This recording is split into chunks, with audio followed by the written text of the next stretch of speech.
અરવલ્લીમાં આમ આદમી પાર્ટીને ઝટકો લાગ્યો। મોડાસાની મુલોજ બેઠક પરથી આમ આદમી પાર્ટીના ઉમેદવારે ફોર્મ પરત ખેંચ્યું।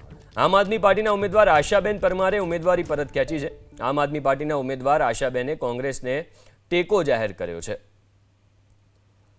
તો અરવલ્લી જિલ્લામાં આમ આદમી પાર્ટીને ઝટકો લાગ્યો છે। અત્યાર સુધી આપણે એવા સમાચાર જોયા કે કોંગ્રેસના ઉમેદવારોએ ફોર્મ પરત ખેંચ્યા હોય, આમાં આમ આદમી પાર્ટીના ઉમેદવારે મોડાસાની મુલોદ બેઠક પરથી ફોર્મ પરત ખેંચ્યું છે અને કોંગ્રેસને ટેકો આપ્યો છે।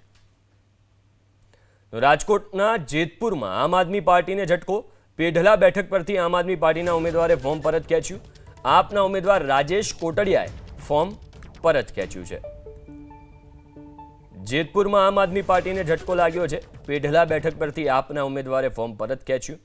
આપના ઉમેદવાર રાજેશ કોટડિયાએ ફોર્મ પરત ખેંચ્યું।